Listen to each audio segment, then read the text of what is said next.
Today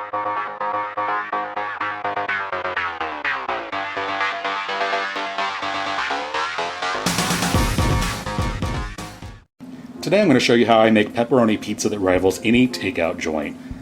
This is what you'll need for the crust. These are the ingredients you'll need for the sauce. And this is what you'll need for the actual pizza itself. So let's get started. In my stand mixer here, I'm going to add 2 tablespoons of sugar and 3/4 of a cup of warm water, about 110 degrees or so. And I'm just going to stir that up to dissolve the sugar a little bit. And then I'm going to take 1 teaspoon of active dry yeast and I'm going to sprinkle that on the top. And I'm not going to bother to stir that in. I'm just going to let it bloom right on top of the water like that.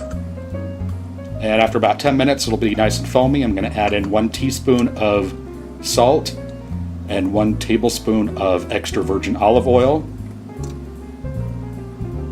And also 2 cups of all-purpose flour. I've attached the dough hook to my mixer, and I'm just going to turn this on and mix it until it starts to pull away from the sides of the bowl and form a dough. Just like that. I'm going to let it go, and I'm going to let the machine knead it for about a minute or so. You don't want to overwork the dough too much. And then I floured my hands, and just taking the dough out of the bowl, and I'm going to shape this into a nice ball. I'm going to take some nonstick spray. I'm going to spray the bowl down. I'm going to put my dough back into the bowl. And I'm just going to toss this to make sure that the dough is completely covered with that nonstick spray. I'm going to spray a little bit more on top just to make sure it's covered. I'm going to cover it with a damp towel and put this into a warm spot to rise for about an hour. For my sauce, I've got 6 ounces of tomato paste. I'm going to add 3/4 of a cup of water to that. I'm going to add in 1 teaspoon of basil, 1 teaspoon of onion powder, half a teaspoon of salt, half a teaspoon of oregano, and half a teaspoon of garlic powder. And using a whisk, I'm just going to whisk this together, and I'm heating this over medium heat, and you want to continue to stir this as you're heating it. And once it gets nice and bubbly, I'm going to turn the heat off, and I'm going to stir in 1 tablespoon of freshly grated Parmesan cheese. You just want to mix that in until it's melted, and then you want to set this off to the side and let it cool completely before you use it.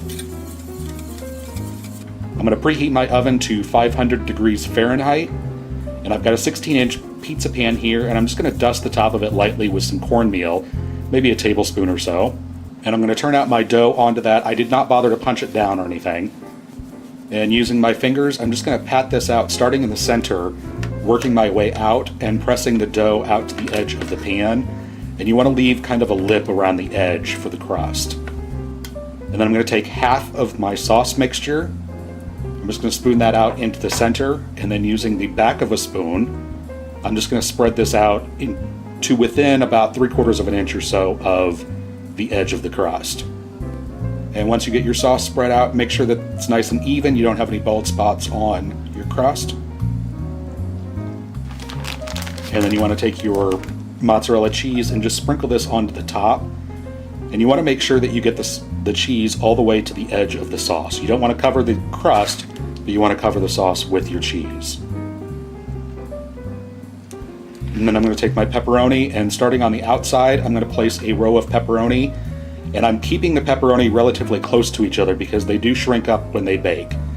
And I'm going to go around and continue filling in the center, kind of overlapping the slices, so it looks like that. And I'm going to place that into the oven and bake it for 7 minutes until it's nice and golden brown and looks like that. And then I'm just going to take my pizza cutter and slide it underneath and around the edge and make sure that the pizza's not stuck to the pan, and it shouldn't be with the cornmeal. And I'm just going to cut this into 8 slices, and you can use this crust and this sauce for any toppings that you'd like on your pizza. If you want sausage, Canadian bacon, if you want a vegetarian, whatever you like and whatever is your preference, this is perfect for that. And then go ahead and serve yourself up a slice. And there you have it. Homemade pepperoni pizza from scratch that rivals any takeout joint. Hope you guys enjoy, and thanks so much for watching.